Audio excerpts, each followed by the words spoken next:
Hi అందరికీ. ముందుగా welcome to our channel reel play. ఏమన్నా మ్యాచ్ అసల ఫెంటాస్టిక్ మ్యాచ్ కదా అసల. వరుసగా 2 రోజులు 2 థ్రిల్లర్ మ్యాచ్‌లు. ఒకదానికి మించి ఇంకొకటి. నిన్న లడ్డూ కావాలా నాయనా అయితే ఇవాళ మరో లడ్డూ కావాలా నాయనా. ముఖేష్ చౌదరి అలాంటి ఫెంటాస్టిక్ ఫినిష్ మాకిచ్చినందుకు నీకు సెల్యూట్ మ్యాన్. యార్కర్ బాల్‌కి హెలికాప్టర్ షాట్‌తో లాంగ్ ఆన్ మీదగా 6 కొట్టడం మనం జూసాం. అండ్ ఇవాళ మ్యాచ్‌లో కూడా ముకుల్ చౌదరి చూపించాడు. అది కాదు బాస్, లాస్ట్ ఓవర్‌లో వైడ్ యార్కర్ ఏస్తే స్వీపర్ కవర్ మీదగా దాన్ని హెలికాప్టర్ షాట్‌తో 6 కొట్టి రిమెంబర్ ద నేమ్ ఈడెన్ గార్డెన్స్‌కి కొత్త డాన్ వచ్చాడని ముకుల్ చౌదరి చెప్పాడు. మీరు చూసుకుంటే నిన్న మ్యాచ్, ఇవాళ మ్యాచ్ స్క్రిప్ట్ ఆల్మోస్ట్ సేమ్. కాకపోతే విన్నింగ్ సైడ్స్ మారాయి అంతే. మనం మెన్షన్ చేసుకోవాల్సిన ఇంకొక పాయింట్ ఏంటంటే third umpire decisions and camera angles. ఇవాళ మ్యాచ్‌లో అయితే అది బ్లండర్. Finn Allen not out. క్లియర్‌గా ఫీల్డర్ బాల్‌ని పట్టుకొని రోప్‌ని టచ్ అయ్యాడు. అది 6 అసల. ఒక నో బాల్‌కి, వైడ్ బాల్‌కి గంటలు గంటలు చెక్ చేస్తారే, ఇలాంటి మ్యాచ్ చేంజింగ్ డెసిషన్స్ మాత్రం వెంటనే తీసేసుకుంటారు. ఫిన్నెలన్ వికెట్ ఎంత క్రూషియల్ అసల. కేకేఆర్‌కి ఫిన్నెలన్ ఎంత ఇంపార్టెంట్.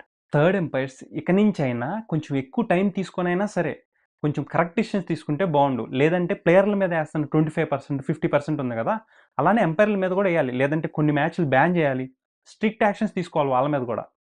లేదంటే అప్పటి వరకు ఇలాంటి డెసిషన్స్ ఆగవు. ఎందుకంటే ఇంతకుముందు ఎల్ఎస్‌జీ ఆడిన ఎస్ఆర్‌హెచ్ మ్యాచ్ తీసుకోండి. ఆ మ్యాచ్‌లో కూడా లాస్ట్‌లో థర్డ్ ఎంపైర్ నెగ్లిజెన్స్ వల్ల ఒక కాంట్రవర్సీ జరిగింది. అవన్నీ పక్కన పెడితే ఈ సీజన్‌లో మనందరికీ తెలుసు లీస్ట్ హైప్ ఉన్న 4 టీమ్‌లేవో. కానీ సరిగ్గా అవే 4 టీముల నుంచి ఈ 2 అబ్సల్యూట్ థ్రిల్లర్ మ్యాచ్‌లు వచ్చినాయి మనకి. ముందుగా బ్యాటింగ్ స్టార్ట్ చేసిన కేకేఆర్ ఒక అన్‌ఫెయిర్ డెసిషన్ వల్ల ఫిన్నెలన్ వికెట్‌ని కోల్పోయింది. తర్వాత బ్యాటింగ్‌కొచ్చిన రఘువంశీ ఎంత మంచి ఫామ్‌లో ఉన్నాడో మనందరికీ తెలిసిందే. వరుసగా 2 హాఫ్ సెంచరీలు అండ్ ఈ మ్యాచ్‌లో కూడా కెప్టెన్ అజింక్య రహానెతో కలిపి ఒక బ్యూటిఫుల్ పార్ట్నర్‌షిప్ బిల్డ్ చేశాడు. వీళ్ళిద్దరూ మంచిగా ఆడటంతో కేకేఆర్ పవర్ ప్లేలోని 56 రన్స్ స్కోర్ చేయగలిగింది. అండ్ పవర్ ప్లే అయిపోయిన తర్వాత కూడా రన్ రేట్ డ్రాప్ అవ్వకుండా చూసుకొని వీళ్ళు 10 ఓవర్స్ అయ్యేసరికి 98 రన్స్ స్కోర్ చేశారు.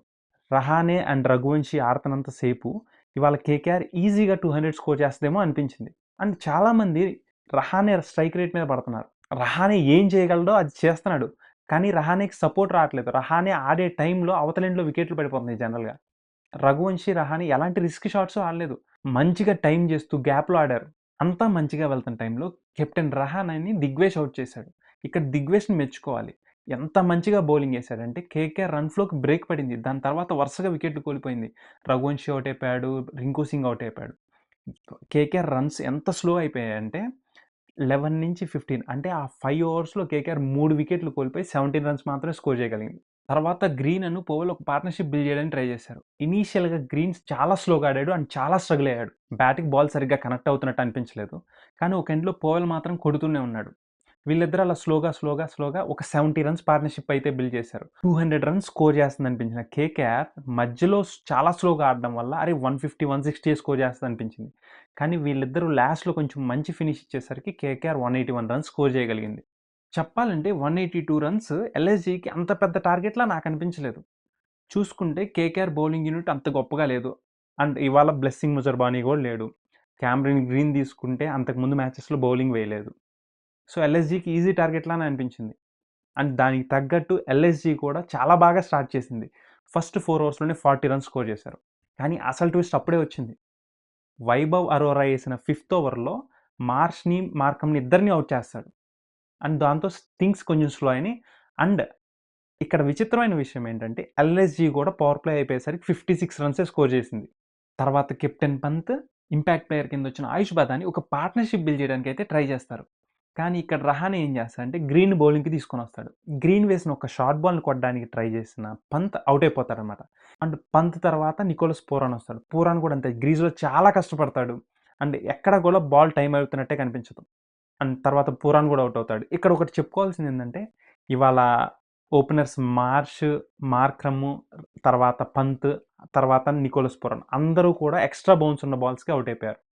అండ్ పూరాన్ ఔట్ అయిన తర్వాత సమద్ వస్తాడు. సమద్ కూడా ఔట్ అయిపోతాడు. కానీ ఒక ఎండ్‌లో మాత్రం ఆయుష్ బదాని చాలా మంచిగా ఆడతాడు. ఇవాళ ముకుల్ ఫినిష్ చేసిన ఇన్నింగ్స్‌కి మనందరం ఆయుష్ బదాని గురించి మాట్లాడుకోవట్లేదు గానీ, ఆయుష్ బదాని చాలా మంచిగా ఆడాడు. అండ్ ఆయుష్ బదాని, ముకుల్ ఇద్దరు క్రీజ్‌లో ఉన్నప్పుడు ముకుల్ సింగిల్ తీసి ఆయుష్ బదానికే స్ట్రైక్ ఇచ్చేవాడు. అండ్ ఆయుష్ బదాని కూడా చాలా మంచిగా ఆడాడు. తర్వాత 15థ్ ఓవర్‌లో ఆయుష్ బదాని ఔట్ అయిన తర్వాత అది అయిపోయిందిలే మ్యాచ్ కేకేఆర్ గెలిచేస్తన్నట్టు అనిపించింది. అండ్ ఒక స్టేజ్‌లో కేకేఆర్ 4 ఓవర్స్‌కి 54 రన్స్ కొట్టాలి. ఉన్నది ఒకే ఒక్క బ్యాట్స్‌మన్ ముకుల్ చౌదరి. సరిగ్గా అదే టైంకి వైభవ్ అరోరా బౌలింగ్‌కొస్తాడు. ఆ ఓవర్‌లో ముకుల్ ఒక 4, ఒక 6 కొడతాడు. ఆ 6 ఏదైతే ఉందో అది హెలికాప్టర్ షాట్ అనమాట. ఆ షాట్ కొట్టిన వెంటనే మనందరికైతే అరే! మ్యాచ్ ఇవాళ ఏదో జరగబోతుందన్నట్టు అయితే అనిపించింది. ఎల్ఎస్‌జీ గెలవాలంటే 2 ఓవర్స్‌కి 30 రన్స్ కావాలి. అండ్ సరిగ్గా అదే టైంకి గ్రీన్ బౌలింగ్‌కొస్తాడు. అండ్ గ్రీన్ ఫస్ట్ 2 బాల్లు డాట్‌లేస్తాడనమాట. ఈక్వేషన్ ఏమైద్ది 10 బాల్స్‌కి 30 రన్స్. అండ్ దాని తర్వాత ముకుల్ ఒక 6 కొడతాడు. అంటే ఈక్వేషన్ 9 బాల్స్‌కి 24 రన్స్. Next ball dot. 8 బాల్స్‌కి 24 రన్స్. అండ్ నెక్స్ట్ బాల్ ఏమైద్ది టాప్ ఎడ్జ్ అయ్యి బ్యాక్ 4 వెళ్ళిపోద్దనమాట. సో, ఈక్వేషన్ 7 బాల్స్ 20 రన్స్ ఇక్కడ. సరిగ్గా ఇక్కడే ముకుల్ చౌదరిని మెచ్చుకోవాలనిపించింది 2 విషయాల్లో. అవేంటంటే 7 బాల్స్ 20 ఉన్నప్పుడు ఏం చేస్తారు? బ్లైండ్‌గా లాస్ట్ బాల్ సింగిల్ తీసుకొని లాస్ట్ ఓవర్‌కి స్ట్రైక్ పెట్టుకుంటారా? అదే కదా చేసేది. కానీ ముకుల్ ఆ మిస్టేక్ చేయలేదు. ఆ బాల్ సింగిల్ తీసినట్టయితే ఏమయ్యేది? లాస్ట్ ఓవర్‌కి 19 రన్స్. బ్యాటింగ్ చేసే టీమే ప్రెషర్ ఉండేది. ముకుల్ ఏం చేశాడంటే బ్లైండ్‌గా సింగిల్‌కి వెళ్ళకుండా బాల్‌ని బట్టి ఆడాడు. బాల్ దొరికింది 6 కొట్టాడు. ఇది ఫస్ట్ పాయింట్. సెకండ్ పాయింట్ ఏంటి? నిన్న మ్యాచ్‌లో మనం చూసాం. మిల్లర్ కుల్దీప్ యాదవ్‌ని ట్రస్ట్ చేయలేదు. అండ్ మిల్లర్ ఆ సింగిల్ తీసినట్టయితే నిన్న మ్యాచ్ కథ వేరేలా ఉండేది. కానీ ఇవాళ ముకుల్ ఆ తప్పు చేయలేదు. తన పార్ట్నర్ ఆవేశం స్టార్‌ని నమ్మాడు. అందుకే బ్లైండ్‌గా సింగిల్‌కి వెళ్ళకుండా షాట్ కొట్టేశాడు. And it paid out. So, last ఓవర్‌కి ఏమైపోయింది? వైభవ్ అరోరా బౌలింగ్ 6 బాల్స్‌లో 14 రన్స్ కొట్టాలి. అండ్ ఆవేశం స్టార్ స్ట్రైక్‌లో ఉన్నాడు. ఇప్పుడు ఆవేశం స్టార్ టీమ్ కోసం ఏం చేయగలడు? ఫస్ట్ బాల్ సింగిల్ తీసి ముకుల్‌కి స్ట్రైక్ ఇవ్వగలడు. అదే చేశాడు ఎగ్జాక్ట్‌గా. అండ్ ఇక్కడే కేకేఆర్ ఒక పెద్ద మిస్టేక్ చేసినట్టు అనిపించింది. అంతకుముందు ఆవేశం స్టార్ ఒక 2 బాల్లు ఆడాడనమాట. ఆ 2 బాల్లు బ్లైండ్‌గా స్వింగ్ చేశాడు. బాల్ అక్కడెక్కడో వెళ్తుంటే మనోడు ఇక్కడెక్కడో ఊపాడు. కానీ ఇక్కడ కూడా కేకేఆర్ అదే చేయాల్సింది. Wide outside off bowling ఎయాల్సింది. కానీ వాళ్ళు ఏం చేశారంటే లోపలికి బాల్ ఏసారు. అది ఈజీగా అడ్డం పెట్టి సింగిల్ తీసేసాడు. సో, కేకేఆర్ కూడా వదిలేసినట్టు అనిపించింది. ఎలాగో సింగిల్‌కే ట్రై చేస్తాడులే తీసుకొని అన్నట్టు వదిలేసినట్టు అనిపించింది. అండ్ అలా కాకుండా మంచిగా ఎగ్జిక్యూట్ చేసుంటే బాగుండేది. దాని తర్వాత బాల్ ముకుల్ ఒక 6 కొడతాడు లెగ్ సైడ్‌కి. అండ్ ఇక్కడ వైభవ్ అరోరా దాని తర్వాత కమ్‌బ్యాక్ కింద మంచిగా ఒక 2 బాల్లయితే చాలా బాగా ఏస్తాడు. అండ్ ఆ నెక్స్ట్ బాల్ కూడా వైడ్ యార్కర్ ఏస్తాడు. కానీ ఆ షాట్ అయితే సూపర్ బాస్ అసల ముకుల్. అసలు స్వీపర్ కవర్ మీదగా హెలికాప్టర్ షాట్ ఏంటి బాస్ అసల. సూపర్ షాట్ అసల. అక్కడే అయిపోయింది మ్యాచ్. ఇప్పుడు ఈక్వేషన్ ఏమైంది? 1 బాల్‌కి 1 రన్. సరిగ్గా ఇక్కడే నేను ఒక ఇంట్రెస్టింగ్ పాయింట్ చెప్తాను. అది నిన్న మ్యాచ్‌కి, ఇవాళ మ్యాచ్‌కి కంపారిజన్ అనమాట. 2 మ్యాచ్‌ల్లోనూ లాస్ట్ బాల్ బౌలర్ చూజ్ చేసుకున్న ఆప్షన్ ఏంటి?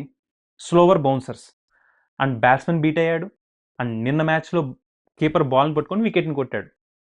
రిజల్ట్ జీటీ గెలిచింది. ఇవాళ మ్యాచ్‌లో కీపర్ బాల్‌ని పట్టుకొని వికెట్‌ని కొట్టలేకపోయాడు. రిజల్ట్ ఎల్ఎస్‌జీ మ్యాచ్ గెలిచింది. రిజల్ట్ చేంజ్ అవ్వటానికి రీజన్ నేను అనుకునేదైతే ప్రెషర్. ఇప్పుడు ప్రెషర్ అనే కాన్సెప్ట్ గురించి మాట్లాడుకుందాం. ఇవాళ మ్యాచ్ తీసుకుందాం ఫస్ట్. 1 బాల్‌కి 1 రన్. ఎల్ఎస్‌జీకి పోయేదేం లేదు. ఆల్రెడీ మ్యాచ్ డ్రా అయిపోయింది. ఒక బాల్‌కి ఒక రన్ అంటే ఎలా అయినా పరిగెత్తగలరు. సో, ఆబ్వియస్‌గా ప్రెషర్ అంతా ఫీల్డింగ్ టీమ్ మీద ఉంది. అండ్ అక్కడ రఘువంశీ ప్రెషర్‌లో ఉన్నాడు. బాల్‌ని కలెక్ట్ చేసుకొని వికెట్‌ని కొట్టలేకపోయాడు అందుకే. కానీ నిన్న మ్యాచ్ అలా కాదు. 1 బాల్‌కి 2 రన్స్ కొట్టాలి. అడ్డం పెట్టి టుడీ పరిగెయలేరు కదా! ఖచ్చితంగా బ్యాట్స్‌మన్ అనేవాడు షాట్ కొట్టాలి. టెక్నికల్‌గా ప్రెషర్ అనేది ఫీల్డింగ్ టీమ్ మీద ఎంతైతే ఉందో బ్యాట్స్‌మన్ మీద కూడా అంతే ఉంది. అండ్ అందుకే బాల్ బీట్ అయిపోయాడు నిన్న. బట్లర్ కూడా రెడీగా ఉండి బాల్‌ని వికెట్‌కి కొట్టేశాడు. సో, నాకైతే అదే అనిపించింది. 2 మ్యాచ్‌ల్లో డిఫరెన్స్ ఏంటంటే లాస్ట్ బాల్‌కి ప్రెషర్. అండ్ నాకైతే క్లియర్‌గా ఇక్కడ డిఫరెన్స్ ఏంటంటే ప్రెషర్ అనిపించింది. అండ్ నిన్న మిల్లర్ చేసిన మిస్టేక్‌ని ఇవాళ ముకుల్ చేయలేదు. తన పార్ట్నర్‌ని నమ్మాడు. అండ్ రిజల్ట్ పక్కన పెడితే మాత్రం ఏమన్నా మ్యాచా అసల. సూపర్ మ్యాచ్ అసల ఫస్ట్ నుంచి లాస్ట్ వరకి చాలా మంచిగా వెళ్ళింది ఇవాళ మ్యాచ్ కూడా. And Mukesh Choudhary you deserve it man. ఏమన్నా ఫినిష్ ఇచ్చావు అసల. Thanks for watching.